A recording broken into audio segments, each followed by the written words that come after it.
Guys, so we might kick off. You've all got busy jobs to attend to. So look, let's start with an introduction. We're all here to learn about what makes a successful loyalty program. To introduce myself, so I'm Scott, the Director of Partner Strategy for Okendo. I'm based out of Adelaide. You probably see me around potentially. I'm very eager to chat today. We've got some very exciting guests to join me who are loyalty experts or a brand doing exceptionally well in loyalty. So I'll just hand over to Jason, maybe introduce yourself, what you do, and then we'll move on to Adrian.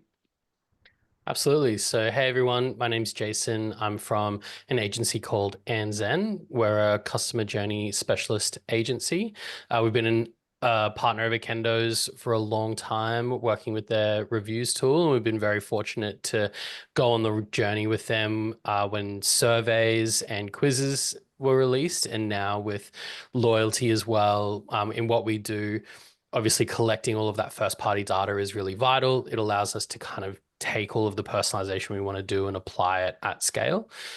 So yeah, really excited to be on the call today, doing a lot of work with Okendo.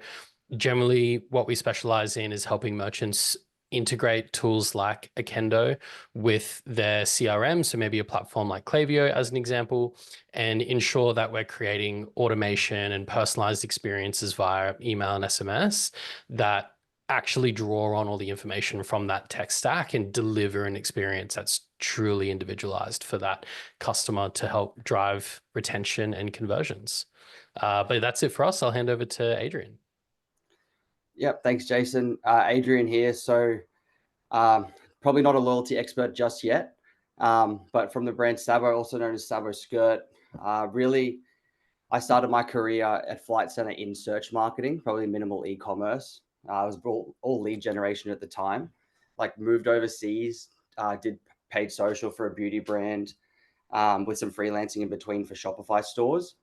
And then when I returned to Australia, I was working for student flights back in lead gen with minimal e-commerce too, but then COVID happened. So then I made the switch to fashion at Beginning Boutique at that time, which really changed the way I thought about advertising. Now I was all in on paid social, moving quite fast. And then made my way to SABO here, which I'm really now across everything performance from SEO, email to ads, and obviously loyalty. Very exciting. How long have you been at SABO now? How many SABO, years?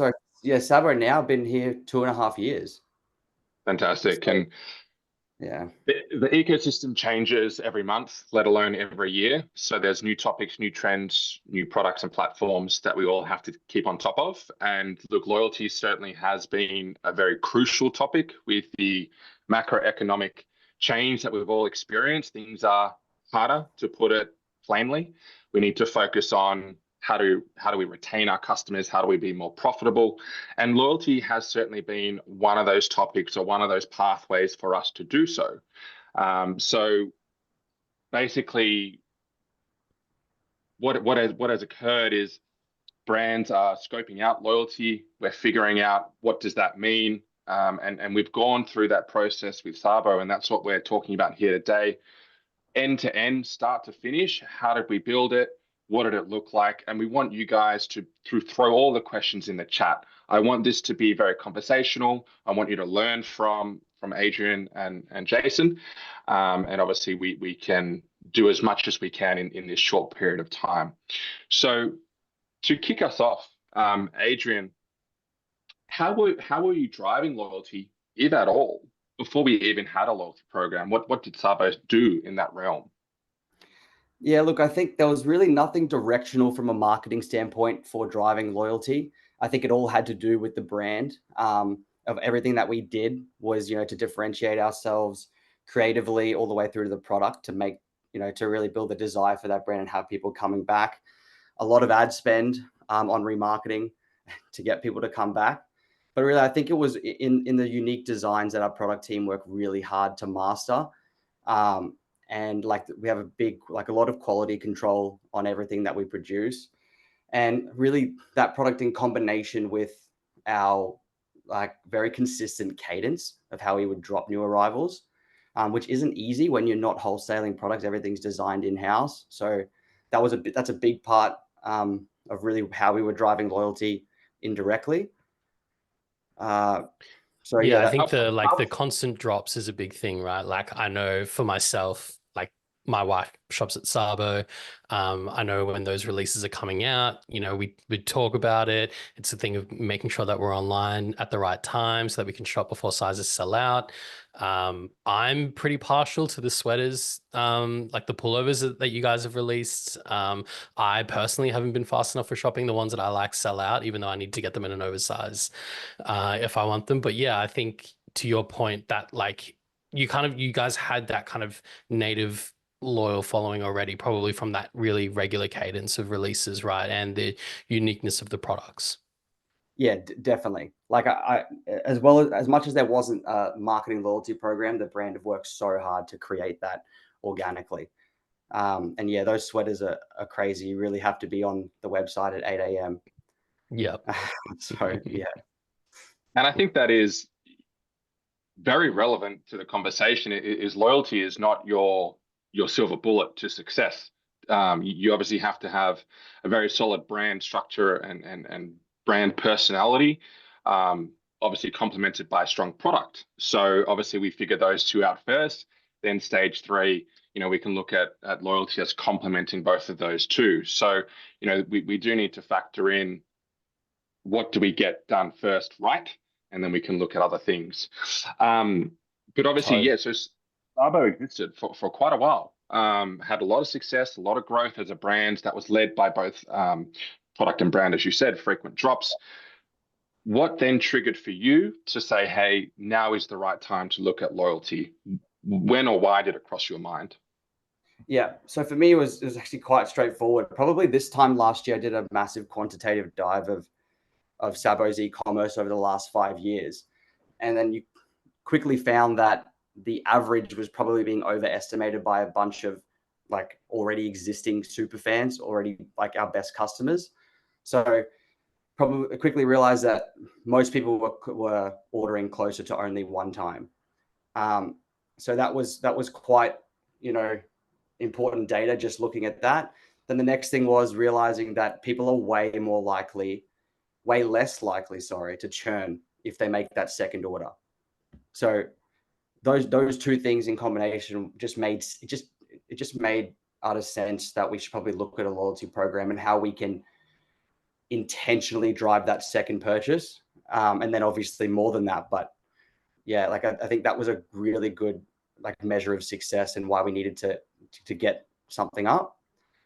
I think as well for you guys, traditionally SABO hasn't been a brand that's embraced, discounting as an example. And so even though you had like this really core nucleus of fans that would shop regularly, and then this, obviously big, large group of people who might have only shopped once, which is a very common story for most merchants, right? Yeah. The unique thing for you guys is that you're very like you don't really have that lever to pull to say like, well, let's go on sale or let's do something to maybe identify this cohort and win them back. The brand, you really need to defend kind of the brand image because it's a big part of the brand, the lack of discounting. So when it comes to thinking about, well, how do we do something that's both rewarding for our loyal customers, but also encourages repeat shopping for that, what is actually the majority of your customer base, these people that have only shopped one time or maybe shop once annually, a loyalty program does a really good job of ticking both those boxes. Yeah, Absolutely. Yeah. and to give some numbers out to the audience today, like if you are to do a deep dive of your own customer base, do not be surprised if you only see 70 to even up to 90% of your customers only purchasing once in 12 months. That is very common. Obviously, it may feel disparaging to know that fact only after you've done the deep dive for the first time, but that is almost expected. And that's where loyalty really drives impact. It really drives change. If you can even get 10%, 20% to go from 1 to 2 orders, insane return on investment purely from that. But then as Adrian was talking about, like, hey, we've got that problem which we can solve, like just get more people to purchase from 1 to 2. But then you go up and up and up. How do I get from 2 to 3? Because that was identified as a pain point for you guys, Adrian. Yeah, could not agree more. Just that one factor alone could make such a big difference to the business. But then like other things too, like if I just looking like why we need it, just anyone can probably just pull a report and see the CPMs over the last 3 years with advertising and acquisition costs. So yeah, there really is like more than a few reasons to implement something like this. Yeah, and that's a little bit of a backstep, but Adrian, coming from such a PPC and performance media background of like, hey, I focus so much on acquisition, and you're on the other side of the fence now. You're on the retention side. That's my bread. That's why I introed as that, because it was all ads. That's really just pivot tables and being in the ad platforms, and so really making that shift to what is actually going to grow the business more profitably. Yeah, and obviously Adrian's first foray with SABO into loyalty, but Jason, you've built programs for years. Aside from that quantitative data, what other key milestones or factors do you feel brands should be looking at as like triggers to start considering loyalty as something they could factor in? Yeah, so it's an interesting one because loyalty is something that I think realistically all brands can leverage, right? Everybody wants to build loyalty with their customer base. And so having a formal program is often a pretty logical next step for a merchant to take in a way to engage with their customers. So it's kind of difficult to nail down one or two things to say, well, hey, actually, if you notice that your repeat order rate from first to second order is below 20%, then a loyalty program is a silver bullet to fix that. I mean, it definitely can help, but ultimately you need to sort of take a step back and look at the brand holistically. And that's something that's really important when it comes to loyalty programs. A lot of the loyalty programs we see merchants launch that aren't really successful or aren't really hitting benchmark are ones where someone's just slapped it on the site. They've figured out a cashback rate. It's just bronze, silver, gold are the tiers and away you go. It's not really an engaging brand experience. And at the end of the day, what's going to build loyalty is providing an engaging brand experience. So in terms of, are there kind of any triggers? I wouldn't necessarily say that there are any triggers, but what I would say is that if you're considering a loyalty program, there's a few things to probably keep in mind to help you start testing the waters out without being overly anxious about taking the leap. So the first thing that I would say is that it's not only a negative for a program to evolve over time, it's actually encouraged for a loyalty program to evolve over time. So if you're sort of sitting back and thinking, well, I'd love to do a loyalty program, but I don't have the time to, create all these boutique experiences, give all these amazing offers that are going to make it really engaging, that's actually okay. You don't want to just start at the perfect version of your loyalty program, launch it, and then leave it stagnating for 2 or 3 years. You're much better off taking the customer on a journey and saying, hey, we're launching this loyalty program. Here's what V1 looks like. And here are some of the things that we're going to introduce further down the line. And that gives people a reason not just to engage now, but to stay engaged, right? Because they know, well, actually in the future, maybe there's going to be a new benefit to being in this top tier, or, moving from the bottom tier to the middle tier. There's going to be rewards that are coming down the line that I'm really interested in. So if you're thinking, I kind of have an idea of the baseline, but maybe I need to add these few extra things, that's not necessarily the case. You can get started and start reaping some of the benefits early, but also learning about the program early, right? Start looking at the redemption rates, looking at the tiers, and gaining an understanding of, is this actually moving the needle for me? The other thing that I would say is you don't have to start off with a formal program. I've given this example a couple of times in the past, but we worked with Muscle Nation very early days when they were considering launching a loyalty program and looking at what that might actually what would a program look like if they were to launch one. And before we launched a formal program, what we actually did was set up some secret kind of tripwires within Klaviyo. So once you hit a certain lifetime spend, you would just get an email that would let you know, hey, we've noticed that you've spent this much, here's a reward, and like we consider you this kind of tier of member now. And it was a really great and really interesting exercise. And first of all, seeing the engagement, the rewards that they gave out was straight cash, no minimum spend to use it. It was just a voucher that you could take back on the website. What we found is that people were actually coming back and spending at a minimum 150% of that voucher's worth. So they weren't just coming back and taking free product. Most people were actually spending closer to 200. So there was sort of, if they got a $100 voucher, they were spending $200. And that's still very, obviously, like from a margin perspective, not the most profitable thing, but it was encouraging people to get that next order in and then keep building their collection. And these were pretty loyal customers, so we knew that they were going to be coming back. But what that helped us do is validate a few things. One, we validated how many people were actually hitting these price thresholds. You know, they would do a launch and someone would spend enough in one day to go straight through bronze and into silver. So then we thought, well, okay, our bronze tier is too low.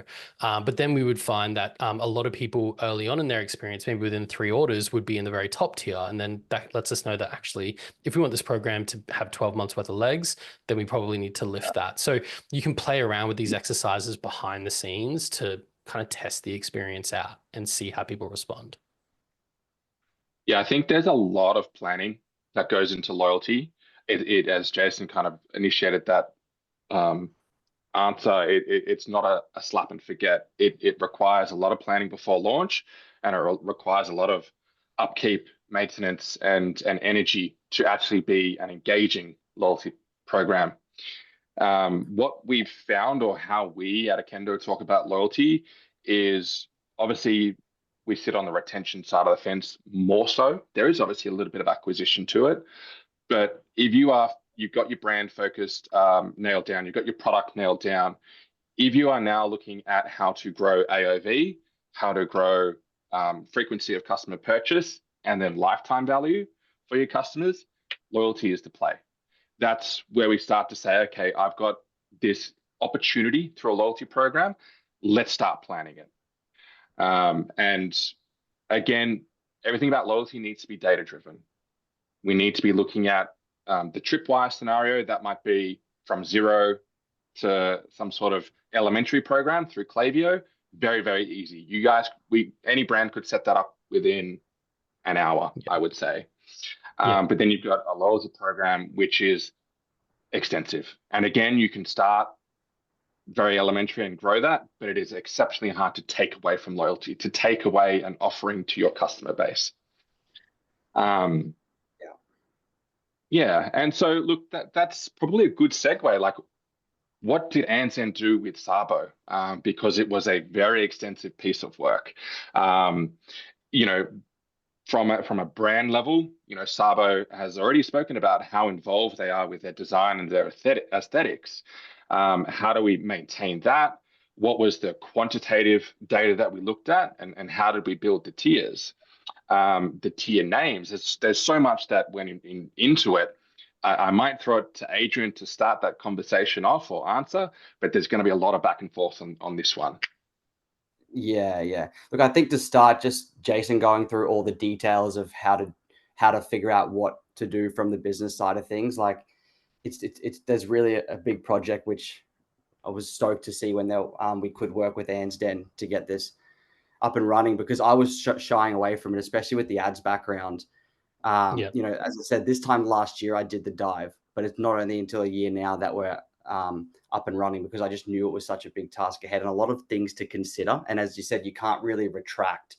It's tough to retract. You've really got to have a data-driven approach firstly. So I definitely want to call that out.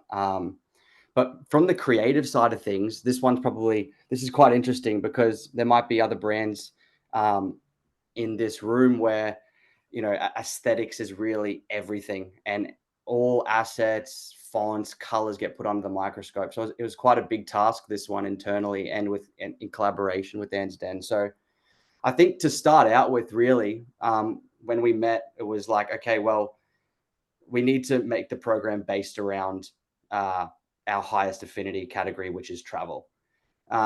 And, you know, I've been seeing a lot of competitors will use just first, second, bronze, silver, gold, premium, etc. And you know, once I found out that a custom loyalty program was feasible, like more than feasible, I was like, well, this has to be the way forward for this brand. So yeah, from ANZ proposed, like, it was multiple different travel-based concepts, and then that really gave us the legs to be like, okay, how do we sabofy this as much as we can, make the program scream Sabo? So really, we probably found that a lot of brands were already naturally using vacation, travel, holiday themes. So at that point, it was really about positioning, like where do we position within that travel affinity to, make it most unique and authentic to SABO, which to be honest was quite easy because we have two Greek co-founders and they are traveling to Greece every year. So that sort of eliminated out a lot of different options. And then we went back and forth on Slack a lot on some funny Greek inspired names, which I probably wouldn't share here. But it's good. I mean, it's important to have some fun with it, right? Like you said, Adrian, like there's a lot that goes into this. So you need to kind of have some fun with it, have some fun with the brand, and think about things, like you said, we were very lucky that the Greek piece and the product is travel wear. So that allowed us, or like kind of resort wear, allowed us to niche down creatively very quickly.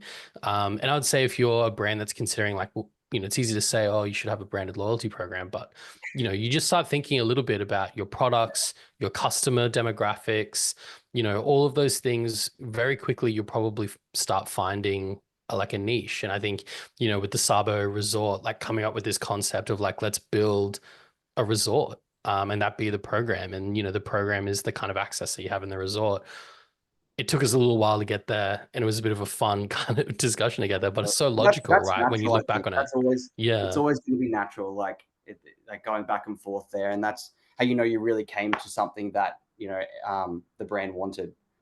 Yeah. So I think that coming to SABO Resort was like, well, the brand, like we feel like the brand truly is a resort. Like, people shop here all the time before they go on holidays, vacations. And it's, it's trans-seasonal between Northern and Southern Hemisphere. Everyone needs a vacation. So I think, that name really helps us. Also the in-store experience, right? Like it kind of brings that in-store aesthetic to the program too. So like it's really well integrated, I think. Yeah, I think so. And I might look. Sorry, Adrian, you go. I was just going to say, once you get the name and then the name of the tiers, things start to move so much faster. Yeah. And for those who haven't seen the program, let me quickly share my screen for you guys so you can have an actual visual sense of what was created, what Anzen and SABO brought to life. So the loyalty program ended up being called the SABO Resort. Obviously, there were a few iterations of this image. Although it was Greek centric, we still needed to nail down exactly what was the first image. These small things that we collaborated on. Everything is not built on day one, but what they ended up doing was 4 tiers. You can see these here. So it's not gold, silver, bronze, weekender, member, resident, and then a very allurious, very, what we call a secret tier, or level 4. So maybe that's something which we can talk about. How did we, or why did we think a 4th tier was necessary? Yeah, for sure. So I think this was an interesting one for us. We were obviously working pretty closely with SABO in the months leading up to the launch to get everything together. And a big part of what we do at Anzen is helping merchants kind of demystify what should the redemption rate be? How many points per dollar spent should we be giving away? And we have some kind of models behind the scenes that we use to look at, well, what is your average product margin? What's your average order margin? Based on that, if you're going to have different tiers and we want to incentivize being in higher tiers with higher earning rates, where do we have to start, and what's kind of the cap that we can go to ensure that actually you're never losing money on an order within your loyalty program, right? Like you always want to be making sure that these programs are profitable at the end of the day.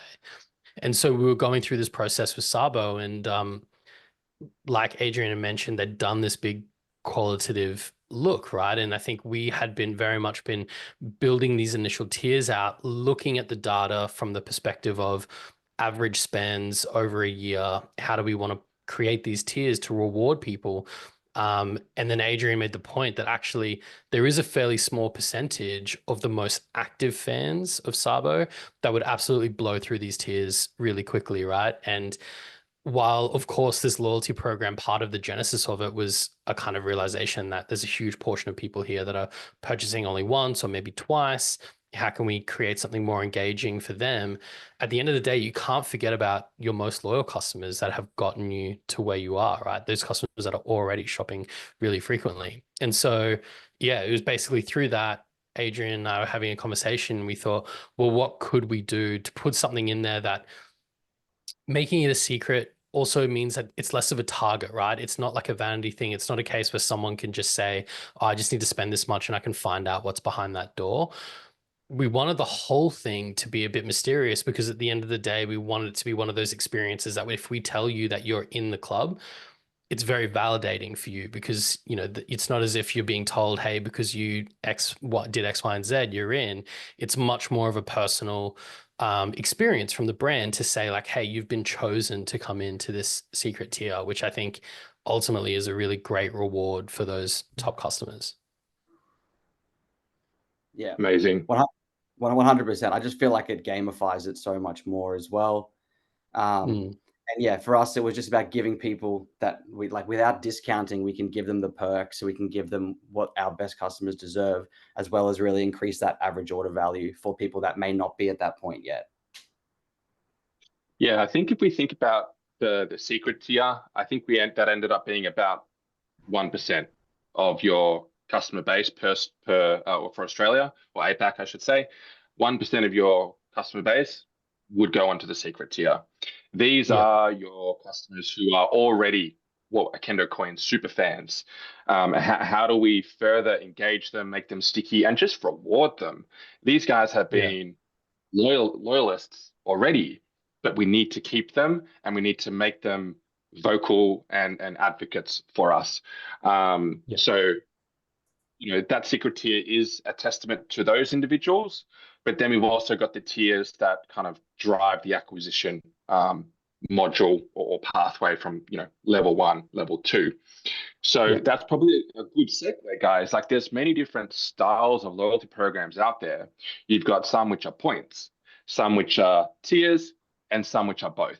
So obviously what we see on screen here, it's a hybrid model, what we call a points and a tiers. What was the consideration there? Did you know from day one that you wanted to do both? Walk me through how we ended up doing the hybrid model. Yeah, so I mean, it was a recommendation of ours, I think, for you, Adrian, right? Like when you guys were looking at it, you knew that you wanted part of the program to give something back to customers.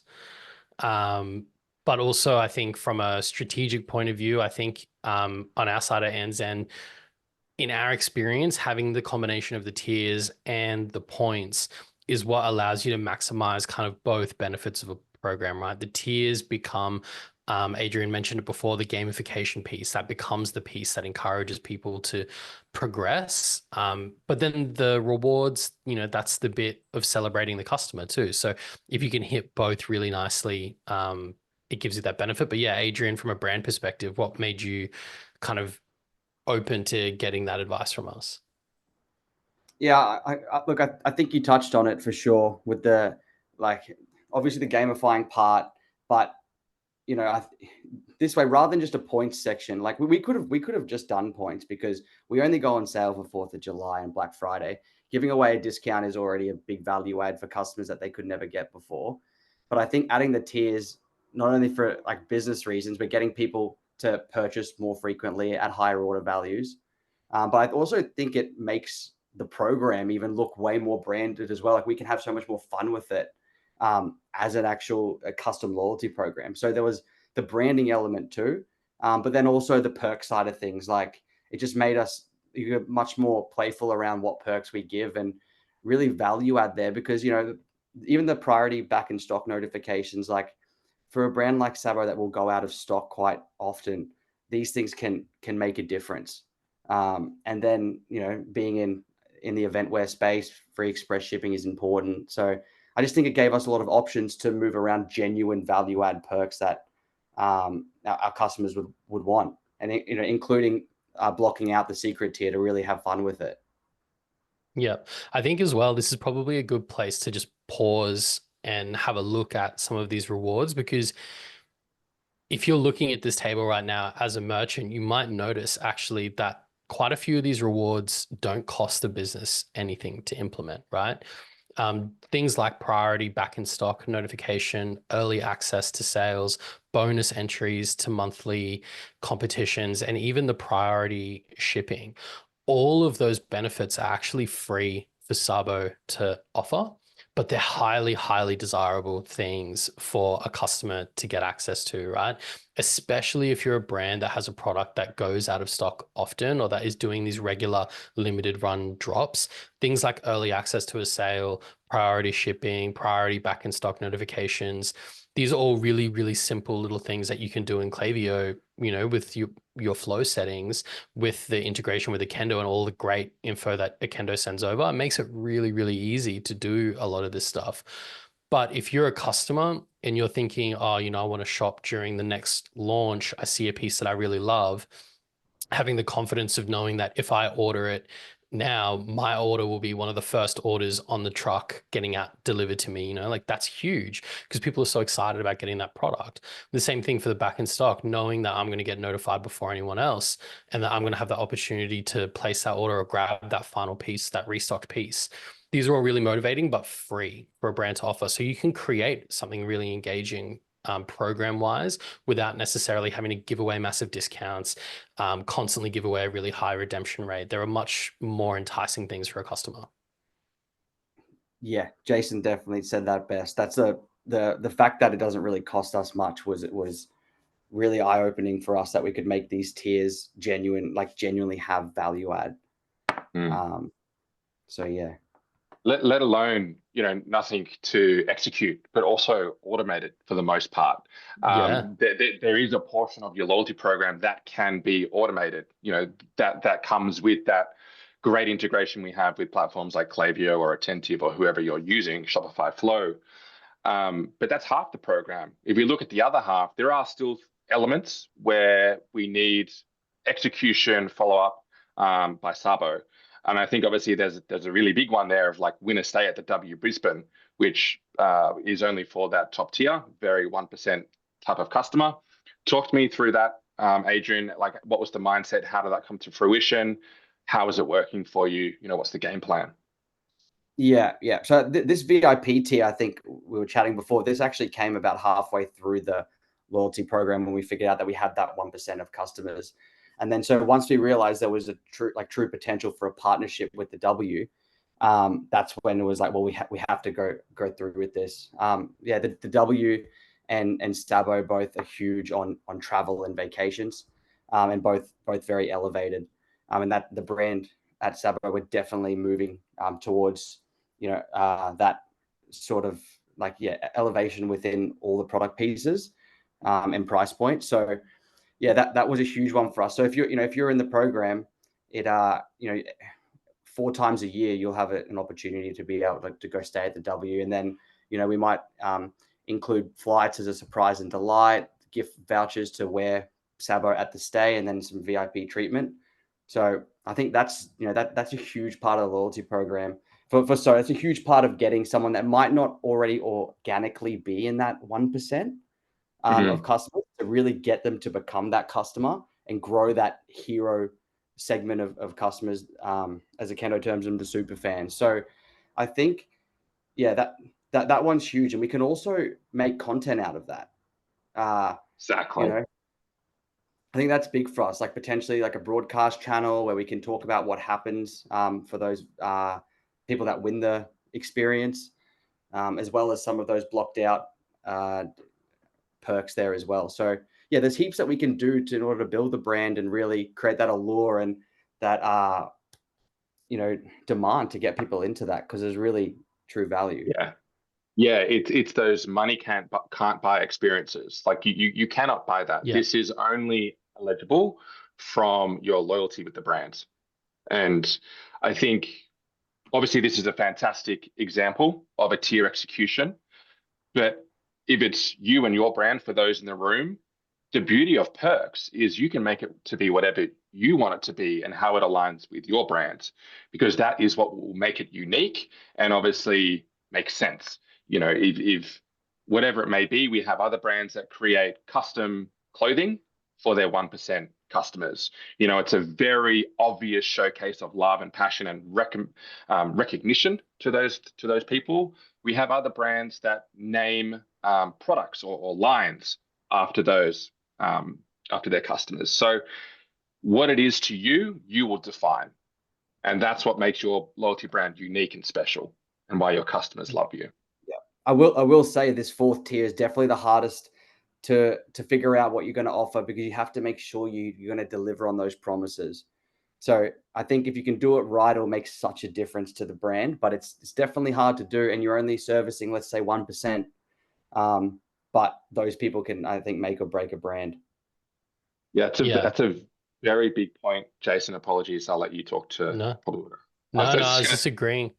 Yeah, the execution of a program, you can probably skate by with announcing a perk and not doing it, but you will get exponential value from actually executing it, and as Adrian mentioned, leveraging it for content, for PR, for socials. Like, there are ripple effects or ripple benefits that you can do when you actually execute this type of stuff. Yeah, I think you need absolutely. to, otherwise it's a lot of work to not be able to showcase it online and market it, Yeah. And something in terms of, oh, sorry, you keep going, Adrian. I was going to say, there'll be people in the team that you constantly be reminded to make sure you execute on those perks, but it's super important. Yeah.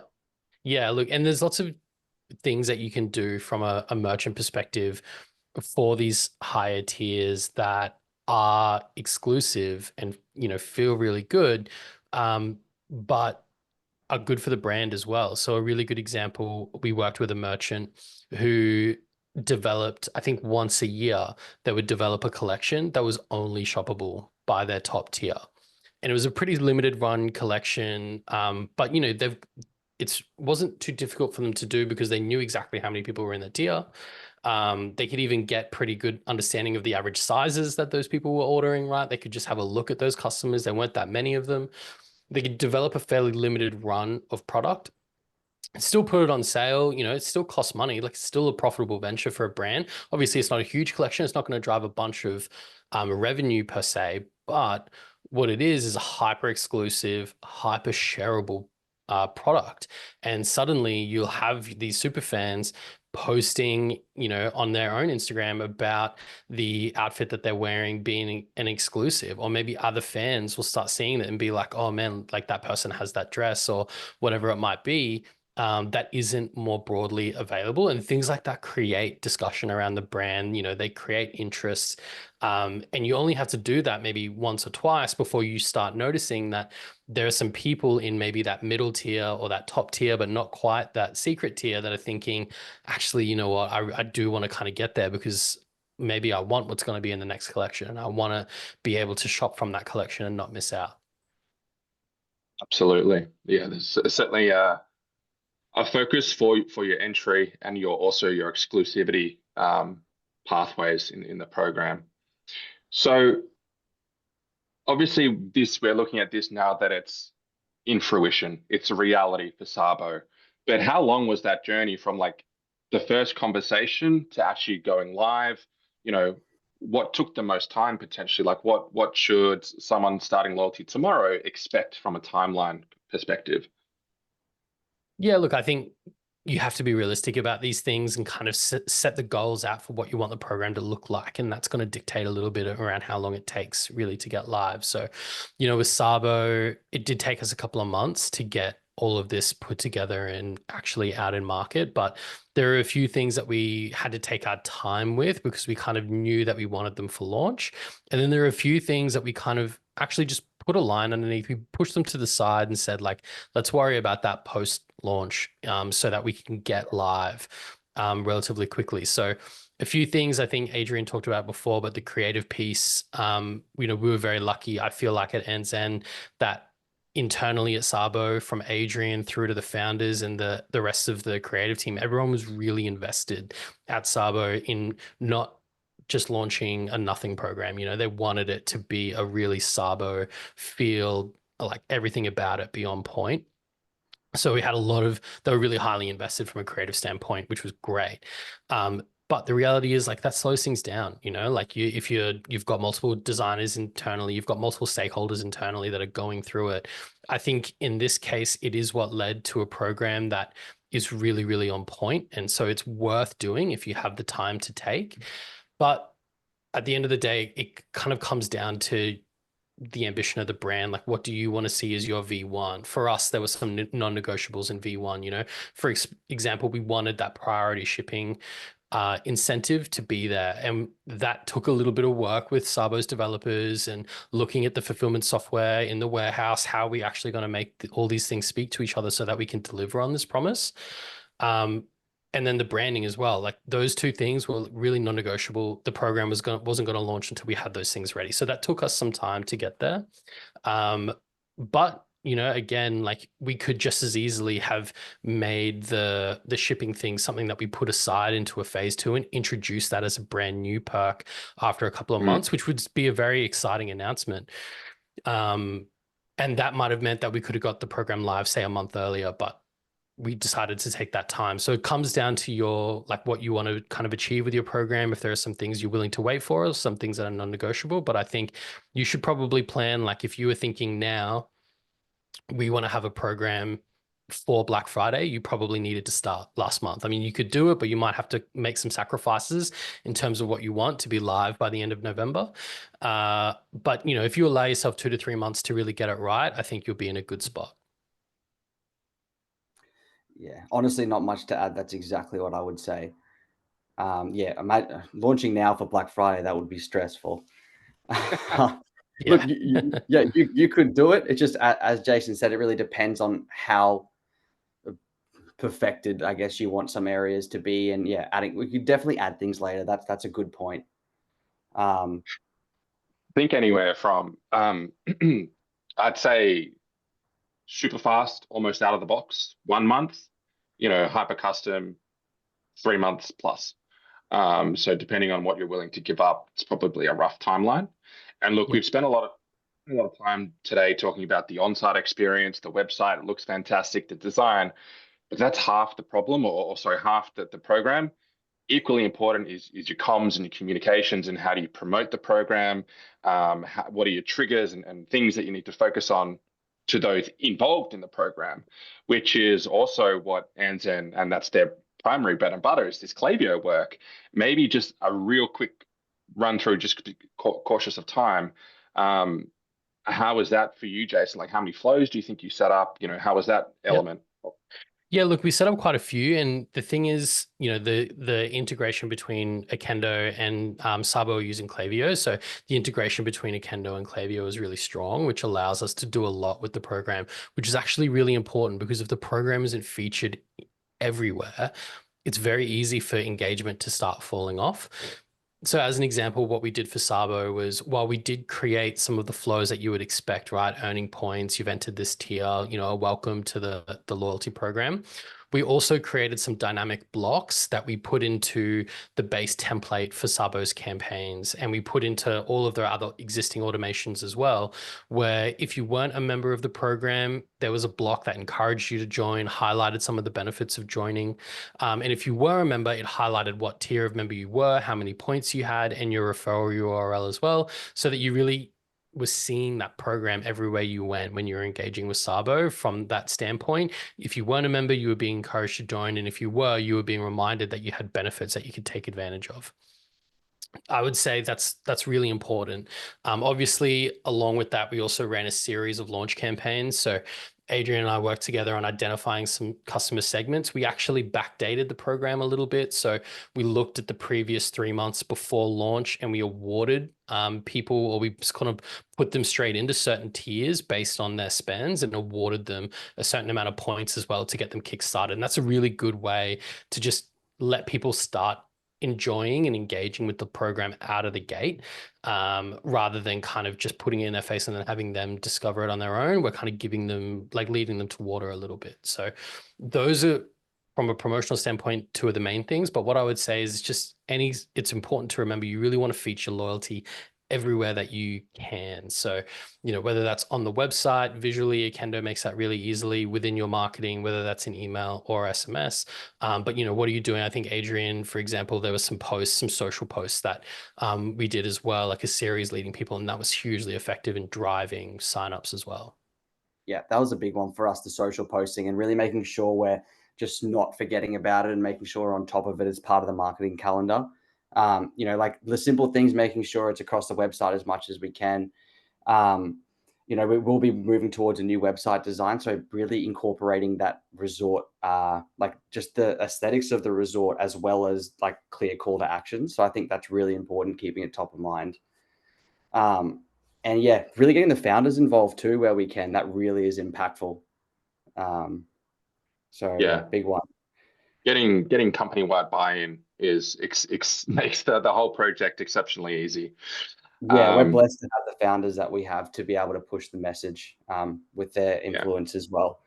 I will say that we did retroactively go back 60 days. So for people to be able to go and engage already with their existing points, I was quite surprised. We had a lot of social media comments being like, "Oh, I can't believe I wasn't awarded." I've been loyal for years, and now I didn't make an order in the last 60 days, but I've been so loyal prior to them. You're always going to get just something to, with conscious of time, just mentioning, you're always going to get people. You can't please everyone. And I actually thought it was quite a good offering, because I've had loyalty programs with men's fashion labels, and I can't get anything. I can't get anything retroactive. So just set expectation for, you can't please everyone. Yeah, and look, it's the appetite of the brand, of how far you want to go back. It's completely up to you. So Okendo goes back as far as a year, but yeah, with SABO it was 60 days. It's just a little bit of recognition, but hey, this is a new program, so we're starting exactly from here. Look, guys, 10 minutes to go. I think obviously the topic of conversation for this webinar was how to build a successful loyalty program.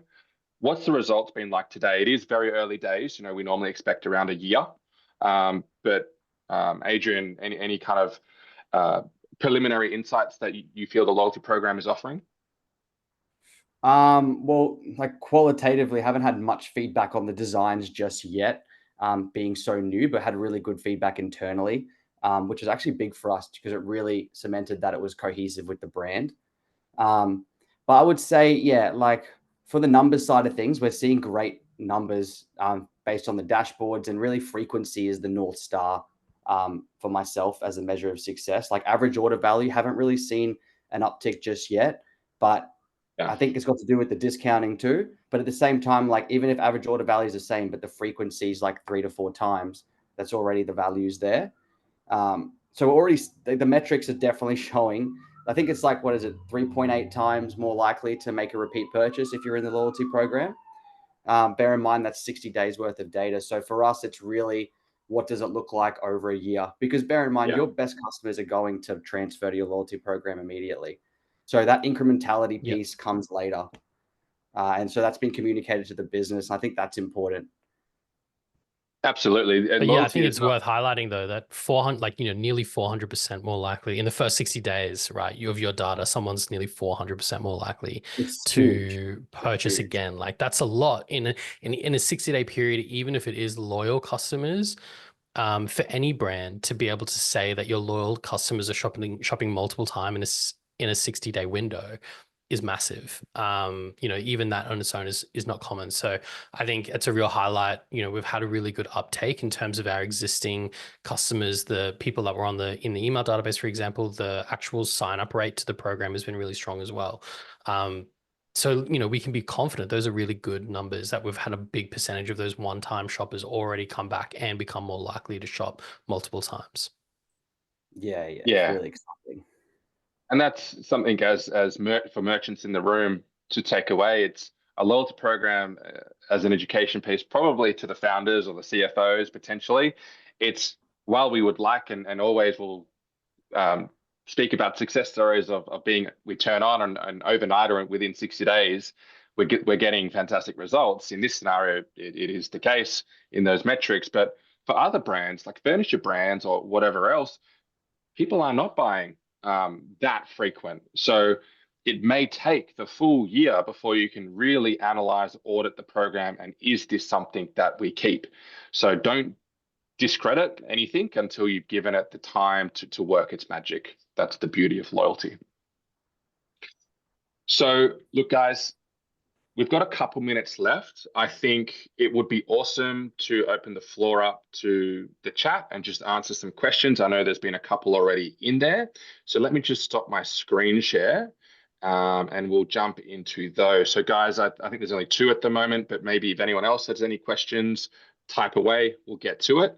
But maybe one from Nadia. So question, when building loyalty programs, how important is knowing customer data to build loyalty tiers? Is there a lot of data to sort through to know how to differentiate loyalists versus casual shoppers? So it's probably something, Jason, which you had a lot of involvement with. Yeah, Definitely. look, there is a little bit to do there from a data perspective. What we normally say to people is that you want to have a look at those tier thresholds. You probably want to align them a little bit with your customer cohort groups that you can find. Like Shopify does have some basic reporting around this, but obviously more advanced reporting platforms as well can give you a really good idea of if you isolate people who only ever shop once, what is their average order value? What is the propensity to shop again? So let's say if only 15% of people are shopping again, out of that remaining 85%, what is the average order value? What is kind of some of the core information about that customer? And if the purpose of the first tier and the second tier is to get someone to shop again, how are you setting that threshold and incentivizing that second purchase at that point?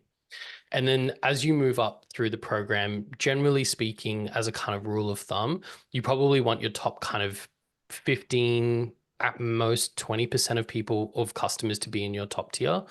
And then you kind of want about 40% odd in the middle tier and 40% odd in the bottom tier. And like that can tweak a little bit depending on how difficult you want to make your top tier to be to get into, or how much of a focus you want to put on that experience between your bottom and middle tier.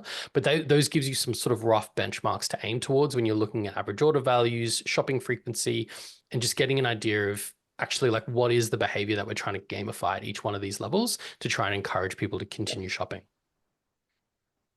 Yeah, and that's something which I know Anzen has models on, financial models. You know, we and Okendo does have something similar. We can plug your data in. You give us your Shopify data, and it will basically advise us of the recommended tier thresholds, and equally like provide very visual and obvious insights of this amount of customers purchase once, this amount purchase twice, and we work off that. So, you know, I know basically any loyalty program needs to be underpinned through financial understanding. So hopefully that makes sense, but you know, obviously the Anzen guys can help you out there. So next one, Will, do you have a view on what's optimal regarding customers dropping down tiers? How do you position this in a way that doesn't feel pushy? And I assume that's maybe flagging or notifying customers potentially who have a tier expiring, as in they haven't purchased enough to stay on their current tier. Yeah. Any insight? Yeah, for sure. So we generally don't shy away from it, I would say, but I think, you know, notifying people, giving people enough notice ahead of time about where they're at, and giving people kind of insight into how you're trying to make it easy for them to retain their tiers. So in SABO's example, what we have done is increase things like the redemption rate, sorry, the earning rate if you're in that middle tier or that top tier. So while we have kind of set a threshold there to say, look, you need to really spend this much per year to stay in this tier, if you spend that amount in that 12 months, you're going to earn more points than you would if you were in that lower tier. So we are trying to give something back for that experience, where we're saying, you know, if you're going to be spending this much, we want to recognize it. And if you're maintaining that tier, we want to recognize your loyalty of maintaining a tier over 2 years differently than, say, a new customer who's had their initial spend to get up into that tier. And the way that we're recognizing that is by giving you more points per dollar spent. So it is a bit of a push and a pull, but at the end of the day, your loyalty program is there to reward your most loyal customers, right? And a lot of those rewards that are in your program are part of an experience of someone who's engaged. And at the end of the day, if someone is disengaged for whatever reason, it's reasonable for them to be moving down tiers. That being said, at the end of the day, there's always outliers. There's always things to consider. You know, if you platforms like Okendo as well, like via integrations, if you have someone submitting a help desk ticket saying, "Hey, I've moved down a tier. Here's, you know, some reasoning." It's not very difficult for you as a brand to go back into the platform and, you know, maybe reward them with some points or maintain that tier if you feel like there's a genuine reason that you would. But other than that, if the tier doesn't have exclusivity in it, then it really loses its appeal really quickly. So while it's important to do some rewarding for those customers, you don't want to just take away the exclusivity element of it either. Yeah, I couldn't agree more. We're just not at that point yet where that year expiration is there. So I'm sure we'll cross that bridge. Yeah, I think the manual part, like the Okendo, makes it really easy to just apply points here and there if you really feel like someone is the exception and needs to be there. Yeah. Awesome. Another question from Will. Thank you, Will, being super engaged. How did SABO land on the economics of the points redemption for the ongoing discounts? Has there been any pushback? Yeah. Hi, Will. I think familiar name there. So I think the points was a big part of just what are we currently offering in store with that loyalty program that we had for our retail stores in Queensland. That was the starting point. And I think, look, Jason might be able to speak to this more, but we're definitely not giving away a high percentage compared to maybe other brands. And if hasn't really been, look, it's still early days, but hasn't really been pushback about the amount that they can earn with the currently 2 points per dollar or 3 points if you're in the higher tiers. I guess really, yeah, haven't really had that just yet. Really, the only pushback's been, oh, hey, I've submitted a review, but the points haven't come through. More like intricate things like that. Yeah. Yeah. Yeah, exactly. Don't say that. No, it was the settings, but yeah, it more like hasn't really been on that side. Yeah. Yeah. And I would say, look, the redemption rate, absolutely, there's an element, you know, obviously people will want the most rewards that they can get. Of course, that's natural. But at the end of the day, like, again, it comes down to exclusivity, right? You know, SABO was already not a brand where you were able to shop at, you know, 4 or 5 times a year on sale. It just didn't happen. So they were definitely starting from probably a bit of a privileged position. I mean, one, they've worked hard to put themselves in, but, you know, where any sort of incentive back was considered a really major reward for their customers.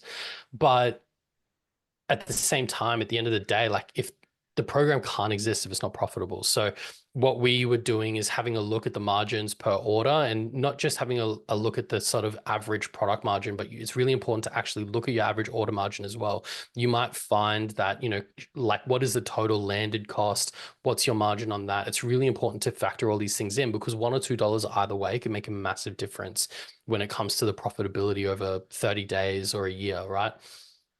So it was a very intricate process of looking at all of those figures and then coming up with a rate that's profitable. But then I think, as Adrian said, there was already a program that they'd been running in store, which actually gave us some pretty good insight into kind of how people had responded to it in the past and what I guess, how well it was being used. So we did have a bit of a baseline that gave us some insight there. But at the end of the day, I'm not a huge fan of having like hyper discounted programs. I think it's important for the programs to give a reward, but, you know, there isn't really a world, I think, where it's reasonable to expect 20-30% kind of cashback rates out of a loyalty program. Yeah. But that can come with moving up tiers. So rather than like giving away a lot of points, they can just, once they elevate to other tiers, that's when they can get their bigger discounts. Yeah, that's a great point. Actually, we did, as a supplement, what we put into some of those upper tiers was an entry reward, right? Like a one-time reward for entering those tiers. And you can see like the 20% off one for getting into the highest tier. It's a pretty high value reward if you're a SABO customer. It's not every day that you're getting 20% off SABO. Yeah. Yeah.